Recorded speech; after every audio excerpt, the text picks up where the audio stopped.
இன்னும் பெட்டரா பண்ணணும், இன்னும் பெட்டரா பண்ணணும்னே தான் எல்லாத்தையும் பண்ணிட்டு இருப்போம். ஒரு சின்ன சின்ன சீக்வென்ஸ கூட எங்கேயோ ஒரு இடத்துல வந்து ஒரு லைட் வந்து நம்ம வைக்காம சம்மந்தம் இல்லாம இருக்கு அப்படின்னா கூட, அது ஏன் வந்துச்சு? எப்படி வந்துச்சுன்னு பார்ப்போம். ஏன்னா, யாரோ ஒரு வீட்ல ஆன் பண்ணியிருப்பாங்க. ஆமா, ஆமா. அப்புறம் திரும்ப அவங்க ஆஃப் பண்ணிட்டு போயிடுவாங்க. நம்ம ஃபுல் டே எடுத்துட்டு இருப்போம். அப்படிங்கும்போது போய் இமிடியேட்டா வந்து அத கிளியர் பண்ணிடுவோம். அத ஒண்ணு ஆஃப் பண்ணிடுவோம். இல்லாட்டி அவங்கள்ட்ட சொல்லி அத ஆன் பண்ணி வைக்கணும்.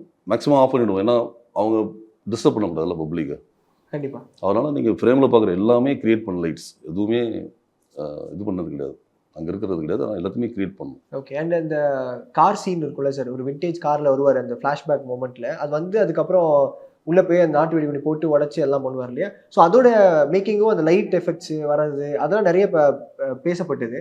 ஸோ அதோட ஒர்க்ஸுமே வந்து டீட்டெயில்டிங்கா நீங்க உட்கார்ந்து டைரக்டர்ட்ட பேசி இப்படிதான் வேணும் அப்படின்ற மாரி அவர் சொன்னாரா?